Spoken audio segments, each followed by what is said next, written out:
Les amis, bonjour et bienvenue sur la chaîne pour cette toute première vidéo. J'espère que vous allez tous très bien, toutes et tous très bien. On est là, on se retrouve pour parler foot, tout simplement, en tant que passionné du foot, amoureux du foot. On va en parler.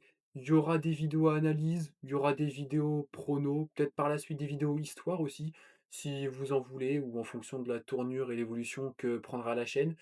Aujourd'hui, pour cette première vidéo, on se retrouve pour parler de la Liga, du championnat espagnol, et voir qui peut être le champion en fin de saison, le Real ou le Barça. Bon, le Barça, que dire de cette armada offensive qui semble pour l'instant inarrêtable? Honnêtement, c'est la meilleure attaque d'Espagne. Je pense qu'il s'il marque pas 3 buts à chaque match, il meurt. Non, plus sérieusement, c'est le Barça est très bon actuellement sur le plan de l'attaque, même au milieu de terrain pour moi. Bon, le seul hic, c'est peut-être leur problème défensif, mais ça, on y viendra après. Actuellement, ils sont 1er de Liga avec 49 points à la 20e journée de championnat, ce qui est plutôt pas mal et ce qui est un meilleur résultat que l'année dernière où ils avaient eu une période de méforme entre, début novembre, Noël à peu près. Ils ont un point d'avance sur Madrid, sur le Real. Sur les 5 derniers matchs, c'est 4 victoires, une défaite face à la Sociedad où ils perdent 2-1 et honnêtement, on va pas se cacher, c'est un peu un hold-up au vu du match. Ironiquement, je trouve que dans le dans le «résumé du match» entre guillemets, c'est peut-être un des meilleurs matchs en termes de jeu du Barça. Donc voilà, c'est un peu les défaites du Barça, cette saison, c'est on joue bien, mais on se fait couiller, sur des contre-attaques ou quoi que ce soit. Quand on regarde les résumés des matchs, honnêtement, c'est pas mal. Après la défaite à Chelsea en Champions 3-0 au Bridge fin novembre, Flick avait dit en conférence de presse: Je peux vous promettre une chose, c'est qu'on verra un Barça différent». C'est dans ce temps-là qu'il l'avait dit. On connaît son niveau d'espagnol, c'est pas encore top top. Hem, Honnêtement, il a tenu promesse. Il a tenu sa promesse, 3-1 face à l'Atlético. Le Betis, qui est jamais un match simple depuis quelques années, bon, tu prends 3, mais tu marques 5, donc ça passe. Francfort, 2-1. 2-0 face à Villarreal, qui et sur le papier n'était pas du tout un match simple, et 2-0 dans le derby face à l'Espagnol. Donc sur ce niveau-là, c'est plutôt bien. Heu, Avant la défaite face à la Sociedad, ils étaient sur 11 matchs, toutes compétitions confondues, 11 victoires d'affilée, avec je crois 5 clean sheets sur les 7 dernières rencontres. Donc voilà, l'apport de Johan Garcia, on le sent aussi dans les buts quand c'est pas Chesney. Hem, Opta Analyst, ils mettent déjà le Barça, vainqueur, de la Liga, du championnat, avec une moyenne de 88 points, donc 4 de plus par rapport au Real, et il les met déjà à presque 70 vainqueurs du championnat, donc ce qui est déjà une grosse marge, d'approche pour les Catalans. Niveau Champions, ils sont 9e et sincèrement, s'ils n'avaient pas pris 2 buts bêtes cette semaine, pardon, face au Slavia, face à Prague, ils auraient pu être dans le top 8 à la différence de buts inscrits. Donc voilà, pour moi, le top 8 va se faire, je pense, même s'il y a quand même 8 équipes qui sont à égalité de points et qui jouent à la différence de buts. Le combat, on va dire, pour les 2 dernières places du top 8 mercredi soir, ça va être intéressant. On en fera une vidéo, je pense, de Champions, peut-être prono ou peut-être réaction après, on verra. Je vais voir ça. Mais voilà, pour le Barça, je pense qu'ils vont être top 8 de Champions assez facilement. Surtout qu'en plus, voilà, Paris a perdu face au Sporting. Il y a eu des équipes qui ont perdu, donc je pense qu'il y aura pas de souci pour ça. Si on revient à la Liga, voilà, c'est l'ensemble des matchs et même en Supercoupe, je les ai trouvés vraiment bons dans le jeu. On a vu face au Real qui a joué plutôt en bloc bas, qu'ils ont arrivé à trouver les failles, même si le Real, on connaît le niveau actuel. En ce moment, c'est pas vraiment la grande forme, on va dire. Ils sont pas tombés dans le piège de la Coupe du Roi de Santander. Donc voilà, un Barça qui se porte plutôt bien, dans l'ensemble et surtout qui va avoir un calendrier plutôt favorable pour aller chercher des points. En Liga, leur prochain match, c'est Oviedo qui sont derniers, Elche, où il y a Hector Ford, pardon, joueur prêté par le Barça, qui s'est blessé depuis un mois, 3 semaines, un mois à peu près, je crois.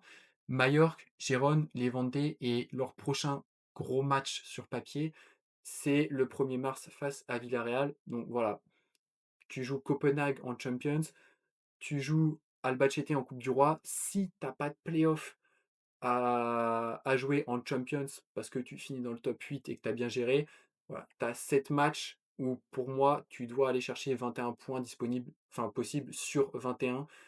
C'est un perfect qu'ils doivent faire ici, je pense. Surtout que actuellement ils ont pas grande blessure. On a vu que Pedri s'était blessé face à Prague cette semaine, ça avait été relayé par Fabrizio, par les médias et tout ça. Voilà, blessure à l'ischio-jambier, en dehors des terrains pour un mois et il devrait revenir en même temps que Gavi. Fin février, le 23 février, il me semble, leur date de retour de blessure. Voilà, si jamais ils doivent jouer les playoffs de Champions, je pense que Flick, peut-être pas les fera jouer titulaires, mais pourra s'en servir pour assurer la qualif en huitième. Et à côté de ça, Ferran Torres, il s'est blessé, mais l'attaque marche toujours très très bien. Et tu peux quand même mettre Rashford en neuf, même si c'est pas son poste préférentiel. Tu peux le mettre, que ce soit sur ailier gauche, numéro 9, etc. Tu as toujours Lewandowski en plus pour le poste d'avant-centre. Donc voilà, en plus il est blessé que un mois. Donc je pense que ça devrait pas trop poser de problème. Il y a Christensen aussi qui est blessé. On le voit pas sur l'image, mais je pense qu'à mon avis, voilà, on connaît sa condition physique.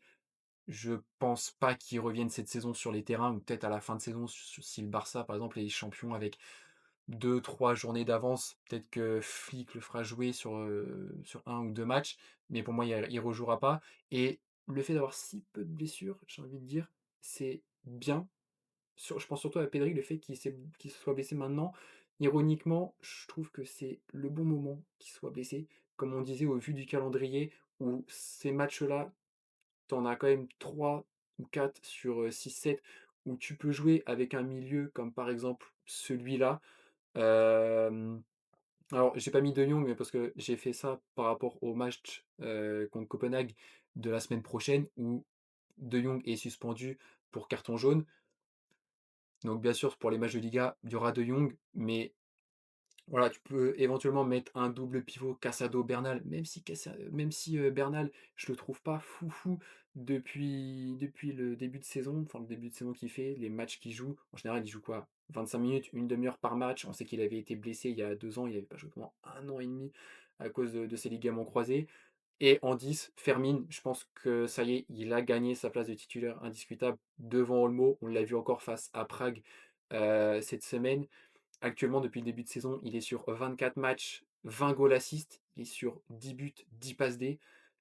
Peut-être le meilleur numéro 10 d'Europe actuellement. Je sais qu'il y a Musiala, mais sachant qu'il revient à peine de blessure et que ça fait que quelques semaines pardon, qu'il joue, pour moi, Fermin actuellement est le meilleur 10 d'Europe. Tu peux même mettre en double pivot Eric Garcia. Donc voilà, tu as quand même une profondeur de banc que tu n'avais pas encore il y a quelques saisons, qui te permet de gagner justement des matchs un peu bateaux de championnat comme ceux-là. Donc je me fais pas trop de soucis par rapport à ça pour le Barça. Là où je me fais du souci, c'est plus par rapport aux problèmes défensifs du Barça et ça je pense que vous l'aviez deviné. Hem, Parce que pour moi, cette ligne du hors-jeu, cette ligne haute, ce piège du hors-jeu, c'est suicidaire. Pour moi, c'est de la tactique suicide, c'est de la tactique kamikaze que fait Flick. On l'a vu face au Betis lors du 5-3 il y a un mois et demi. Ça, c'est pas une action qui mène à un but, mais que j'ai trouvé hyper dangereuse. Si tu as le malheur que l'ailier ou le latéral en face, il colle sa ligne avec juste un 1-2, on le voit ici, ça repart en profondeur et ça repart. Tu as une ligne défensive qui est déjà, 5-6 mètres derrière et tout le monde qui reste est pris de court et ensuite tu te retrouves pour la défense en un contre 3 ou en 2 contre 3, mais là encore, ce serait 2 contre 4 parce qu'on ne voit pas sur l'image, mais dans le match, il y a l'ailier qui arrive, qui déboule dans le dos de Koundé. Donc voilà, des situations hyper dangereuses qui peuvent te coûter un match, parce que là, c'est le Betis, mais si par exemple tu passes les playoffs de Champions, si tu as le malheur de les jouer, enfin d'en jouer et qu'en huitième ou en quart, tu tombes contre, par exemple, Arsenal ou je sais pas, le Bayern qui sont respectivement, de mon point de vue, actuellement les 2 meilleures équipes d'Europe, ça peut très, très vite tourner à l'humiliation, surtout pour Arsenal, enfin surtout avec contre Arsenal, où on a vu que le Barça sur coup de pied arrêté, notamment sur corner, ils y sont pas du tout. Donc voilà, tactique vraiment suicidaire qui ne marchera pas dans les grandes compétitions. Comme l'a dit Thierry Henry sur le plateau télé où il est consultant, Barcelone ne pourra pas gagner la Ligue des Champions comme ça. Et je suis complètement d'accord avec lui. Et encore, il disait ça après le match face à Bruges, où il y avait eu 3-3 face au Barça. C'était la quatrième journée de Champions, je crois. Et le 3-3, tu perds 2 points sur un match où tu pouvais prendre les 3 points, mais les 3 buts que tu prends, c'est des buts cons, j'ai envie de dire. Sans être vulgaire, c'est des buts vraiment bêtes que tu concèdes. Voilà, un appel, contre-appel, enfin un appel en profondeur de ton ailier, ta défense qui se replace pas bien pour, allez quoi, 50 centimètres, 1 mètre entre son pied et le pied du joueur de Bruges, ça part, le numéro 9 il est plus hors jeu, il y a plus qu'à centrer et but. Ici, c'est un corner du Barça qui est repris, c'est pour ça qu'il y a Araujo, Koundé, Eric Garcia qui jouaient défenseur central sur ce match-là, qui sont aussi hauts et ce qui fait qu'ensuite ça laisse Baldé en 2 contre 1. On connaît le niveau défensif de Baldé, et sachant qu'en plus, Baldé et Koundé, c'est pas les Baldé et Koundé de la saison dernière. Ils sont un peu à un niveau catastrophique depuis août. Et là, le 2 contre 1, bah voilà, il a été fatal, hein. Juste un appel en profondeur. Et ensuite, ça part. Et tu trompes le gardien, 2-0. Pareil pour là, à être tout le temps à la ligne médiane pour mettre en hors-jeu.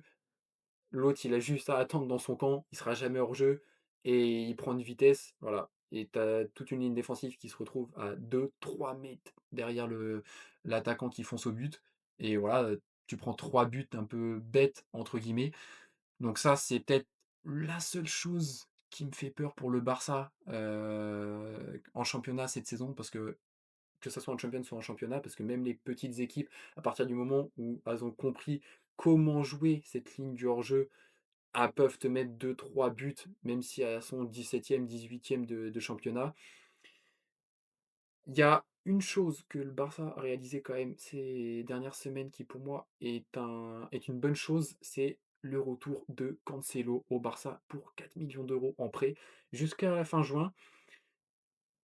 Ça a été assez critiqué. Pour moi, c'est une bonne chose dans le sens où si tu acceptes tes problèmes défensifs, c'est bien de maximiser tes chances offensives. Et on connaît son profil, on sait que défensivement, c'est pas le plus grand latéral du monde. Mais par contre, offensivement, on connaît ses qualités de débordement, de passe, que ça soit en profondeur, sur les côtés axial, on connaît ses qualités de centre. Et on l'a vu d'ailleurs face à la Sociedad quand il a joué pour son premier match de la saison, le week-end dernier. Voilà, il rentre en jeu juste après l'heure de jeu et même pas un quart d'heure après, il vient dans la profondeur, fixé dans son couloir comme un vrai ailier face au latéral. Il déborde et il vient mettre, avec une qualité de centre, voilà, impeccable, un centre millimétré pour Koundé, pour qu'il puisse la reprendre de la tête. Malheureusement, ça tape la barre, ça finit pas au bout. Mais voilà, au bout d'un quart d'heure de jeu, il aurait déjà pu stat, il aurait déjà pu avoir une passe D. Donc voilà, c'est peut-être je pense pas que ça soit la solution au problème, dans le sens où tu recrutes pas de joueurs avec de l'expérience. Il y a 8 défenseurs au Barça actuellement, de mon point de vue, il y a 0 taulier, mais voilà, il peut jouer à droite comme à gauche, donc si jamais Koundé fait des mauvaises prestats ou Baldé en fait, il peut aider sur les 2 flancs, sur les 2 couloirs, donc c'est quand même une bonne chose. Et pour finir avec le Barça, je pense que, ouais, je les mets quand même favoris pour la Liga, dans le sens où cette équipe, franchement, ne me convainc absolument pas, dans le jeu, dans la tactique. Actuellement, ils sont à 1 point derrière le Barça. Ils sont bien revenus quand même, et c'est un peu con de dire bien revenus parce que après le classico que tu gagnes fin octobre, face au Barça, le Real, tu étais à 5 points d'avance sur le Barça et à cause de mauvais résultats, un mois après, tu es 4 points derrière. Mauvais résultats qui sont vus, que ça soit en Liga et même en Champions. En Champions, les 2 équipes que tu as tirées du pot 1, tu as perdu contre elles, 1-0 contre Liverpool, 2-1 face à City et le pire, je pense, pour cette équipe du Real, ça a été cet enchaînement en Liga. Nul contre le Rayo, nul contre Elche, nul contre Gérone et défaite qui a plus tourné à l'humiliation à un certain moment dans le match face au Celta à domicile sur 12 points. Voilà, on sait que le Rayo, ça fait 5 saisons qu'ils les ont pas battus à l'extérieur, le Real. Hem, le Celta, ces 2 matchs-là, on sait que c'était des matchs pièges, mais voilà, sur 4 matchs, pardon, de Liga où tu avais 12 points disponibles à aller chercher, t'en prends que 3. Résultat des courses, le Barça à Noël était devant avec 4 points d'avance et grâce à la défaite du Barça face à la Sociedad, tu revenu à 1 point. Mais malgré que ce résultat soit «serré» entre guillemets au classement, le Real me fait trop peur dans le jeu tactiquement parlant. On l'a vu face à la Supercoupe, les 2 matchs, que ça soit la demi-finale contre l'Atlético ou la finale contre le Barça, ça faisait très, très longtemps que j'avais pas vu le Real jouer en 4-4-2, enfin défendre en 4-4-2 aussi bas que ça. Et bah, ça a payé cash contre l'Atlético Madrid. Ils ont fait de l'Atlético, un peu l'hôpital qui se fout de la charité, mais contre le Barça, bah, voilà, ça a donné ce que ça a donné. 3-2, ils ont perdu la finale et pour moi, le la plus grosse bourde que le Real, en tant que club, a fait cette saison, c'est peut-être ç ça, le le départ de Xabi Alonso, viré par Florentino Pérez le lendemain matin de la Supercoupe d'Espagne, de la défaite en finale, alors que pourtant, il y avait un match quand même qui me semblait plutôt pas mal dans le jeu, dans la tactique. C'était ce match-là, face au Betis, le 5-1, où cet homme, Gonzalo Garcia, avait marqué un triplé et au-delà des performances individuelles de l'attaque, je trouve que dans le jeu, il y avait beaucoup plus de cohérence tactique, que ça soit en défense, au milieu et en attaque. Mais je pense que c'est avec des joueurs comme ça, un vrai numéro 9 pur et dur avec une âme d'avant-centre, une âme de buteur. Ça fait un peu bateau ce que je veux dire, mais en tant que renard des surfaces, ça peut te permettre d'aller chercher des points sur cette deuxième partie de saison. Voilà la compo qui était alignée avec Rodrigo à droite et Gonzalo en numéro 9 et son apport a été clairement indéniable sur ce match. On voit là, ça c'est son troisième but, appel, contre-appel, puis appel. Il vient prendre un centre d'Arda Güler, mi-talonnade, mi-roulette pour aller mettre ce ballon au fond des filets. Le deuxième but, tout simplement magique, il se le crée tout seul, entre guillemets. Il reprend la balle, entrée de surface, en 2 touches de balle. Contrôle poitrine, demi-volée, frappe surpuissante, ça part dans le petit filet. Voilà, c'est très, très bon match de sa part et même du Real dans l'ensemble. Mais malheureusement, le Real en a décidé autrement et c'est une bourde qu'ils ont fait, mais de ramener alors ramener Arbeloa, c'est peut-être pas la bourde qu'ils ont fait, mais c'est de virer Alonso, que je considère à mes yeux comme un tacticien hors pair, qui était venu avec des idées de jeu et qui n'a pas pu s'imposer au vu des joueurs qui ne l'ont pas soutenu et la direction non plus qui ne l'a pas soutenu. Je vais pas en reparler de l'affaire, je pense que vous avez été assez sur Twitter et TikTok pour, connaître, les dessous de son licenciement. Mais voilà, Arbeloa qui arrive le lendemain de la finale de la Supercoupe d'Espagne. Comment ça va se passer sur cette deuxième partie de saison? Est-ce qu'il va réussir à faire de bons résultats? Je ne sais pas. Il avait dit en conférence de presse, lors de sa prise de poste, qu'il s'inspirait un peu de Klopp par rapport à son idée de jeu, le gegenpressing, récupération haute à la perte de balle, pressing intense. frérot, écoute, si tu arrives à faire courir Vini et Mbappé sur, 60 m pendant 80 minutes, bien joué à toi, franchement, mais je pense que ça va être compliqué. Sincèrement, je pense que ça va être compliqué et c'était déjà compliqué pour son premier match sur le banc de touche avec cette élimination en Coupe du Roi, en huitième de finale, 3-2 face à Albacete. Fin de match de folie, égalisation du Real à la 91e, but du 3-2 de Albacete à la 94e sur un contre éclair magnifique. Ça faisait 4 ans qu'ils n'avaient pas perdu face à une division inférieure et avant 2021, c'était en 2009 la dernière fois. Ça a porté ses fruits, ça a mis le club un petit peu en colère comme on l'a vu, voilà, là, c'est Arbeloa à la fin du match qui se dit: «Qu'est-ce que je vais faire de ce vestiaire?» Bon courage à lui, honnêtement, je lui souhaite tout mon courage et cette «colère» entre guillemets, on l'a ressenti face à Levante, le match face à Levante ce week-end, enfin le week-end dernier au Bernabéu à domicile, des sifflements pendant 90 minutes, des mouchoirs blancs à tout va dans les gradins. Voilà. Ils savent que le club est un petit peu en crise actuellement, ils le savent et même si tu gagnes 2-0 face à cette équipe de Levante, c'est pas du tout rassurant dans le fond, dans le plan de jeu, dans la tactique. Les 2 buts que tu mets, c'est encore sur coup de pied arrêté. Un penalty de Mbappé qui vient te mettre le 1-0 et c'est un peu à l'image de la tactique du Real, je trouve, cette saison. C'est on met le ballon devant et on espère des exploits individuels de Vini et de Mbappé, voire de Rodrigo pour le peu de fois où il joue et ça porte ses fruits, honnêtement, ça porte ses fruits. Voilà, Mbappé, à ce stade de la saison, Pichichi, de la Liga. 19 réalisations en 19, matchs. Sur les 19 buts, j'ai regardé, il y a 6 buts qui ont été inscrits sur penalty et quand tu regardes je vais être un peu vulgaire, mais quand tu regardes la gueule des 13 autres, c'est littéralement pardon, des exploits individuels. Je pense notamment aux frappes de loin, comme on a pu voir face au Barça, au Classico, sur le contrôle d'David Cubarsí, je crois, où il met une frappe de loin, je sais plus si elle est hors jeu, mais il s'est rentré quand même. Face à Bilbao, à San Mamés, le 3-0, il me semble qu'il met un doublé et il y a un de ses buts, c'est une frappe de loin, presque aux 35 mètres.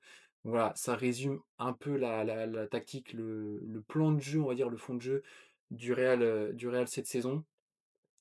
Encore là, voilà, le deuxième but face à Levante, c'est sur coup de pied arrêté, un corner, tête de Raúl Asensio qui vient mettre le 2-0 et même là, c'est pas pour décrédibiliser le travail, son travail de placement, mais quand on regarde le match, quand on regarde l'action, c'est plus une erreur défensive de marquage, on va dire, de Levante.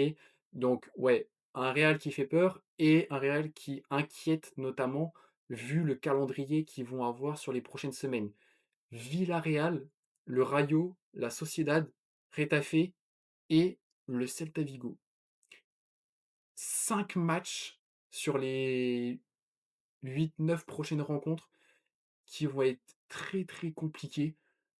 Le Real qui est troisième, on l'a dit, du championnat avec en plus un match en retard.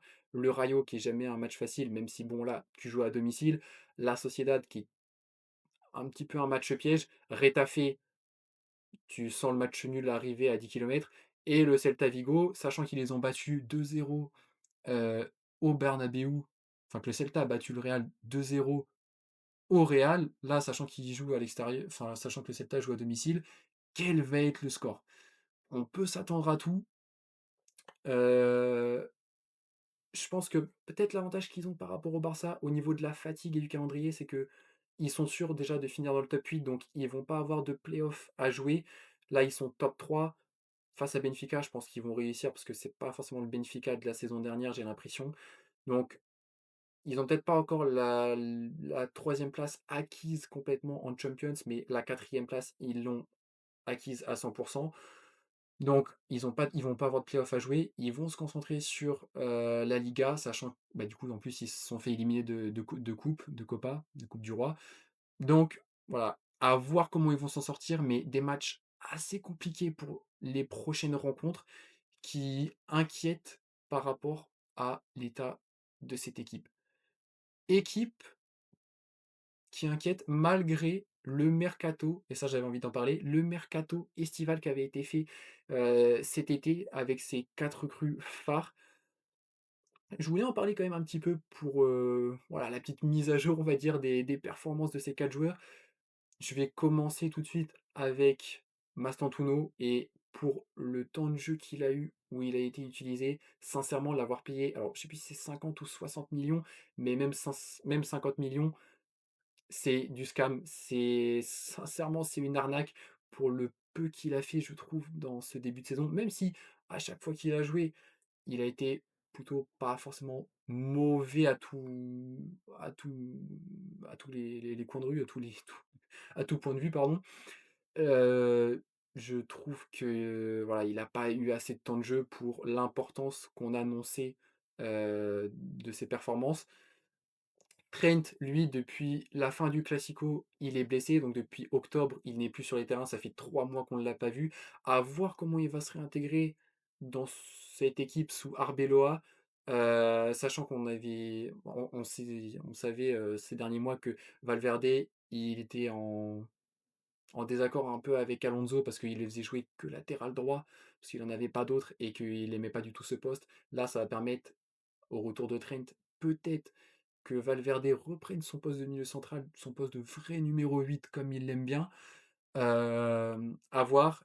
Et ces 2 joueurs-là qui, pour moi, tiennent la défense du Real, en plus de Courtois.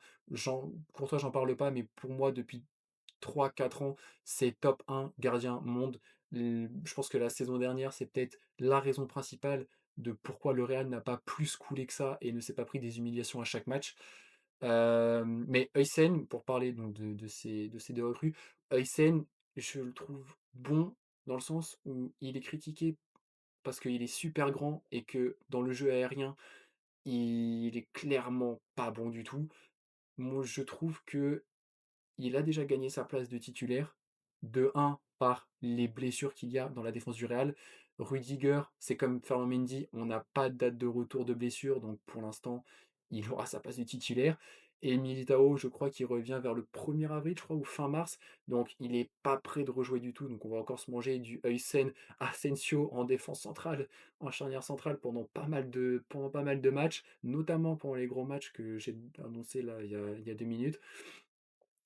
Huysen, je trouve qu'il a une qualité pardon, de jeu au pied vraiment énorme, que ça soit son jeu de passe, son jeu long de passe, sa lecture du jeu. Je trouve que même s'il y avait Rudiger dans l'effectif disponible, il serait titulaire. Moi, je le mettrais titulaire, même s'il y avait tous les défenseurs centraux disponibles, parce que ces qualités-là font que le Real Madrid et surtout la défense du Real a besoin de lui. Et Carreras, je suis assez mitigé dans le sens où il y a des matchs, notamment en Champions, où, comme Liverpool, il a clairement pas fait un grand match, mais en championnat, il se débrouille plutôt pas trop mal, je trouve. Il ressemble un peu à, vous allez me dire si vous trouvez bien la comparaison, mais il ressemble un peu à Baldé de la saison dernière où on le voit monter dans l'axe, aux côtés de Vini, faire des débordements. Il est un peu en offensif, style Cancelo, je trouve. Même si défensivement, il est assez bon. Je trouve qu'offensivement, il apporte vraiment un plus sur ce côté gauche que Fran Garcia, par exemple, n'apportait pas du tout. Donc voilà, pour moi, ces 2-là ont déjà gagné leur place de titulaire depuis quelques mois et c'est parfaitement logique. Au niveau des blessures, donc on a dit, ouais, Mendy, Rudiger, pas de date de retour encore. Militao qui devrait revenir à peu près dans 2 mois, 2 mois et demi, et Alexander-Arnold qui devrait revenir d'ici 15 jours, je crois, à peu près. Donc voilà, ils vont avoir une amélioration sur le flanc droit, que ce soit défensivement ou aussi offensivement, parce que voilà, on connaît ses qualités offensives à Trent. Mais voilà ce qu'il en est du Real pour l'instant. Ils sont deuxième de Liga, mais même s'ils sont plus qu'à un point, au vu du calendrier, au vu des blessures et au vu de la tactique, le peu qu'on a vu de cette équipe, de cet effectif sous Arbeloa, Je pense pas qu'ils puissent aller chercher le championnat cette année. Je pense sincèrement que le Barça a les armes, s'il se gère bien, pour aller faire le back to back, pour aller rechercher ce championnat dont ils sont les tenants en titre. Ouais, si je devais faire un prono, je dirais que Barcelone, là, on a le classement des 2 places, des 2 premières places, fin mai à la fin de la saison.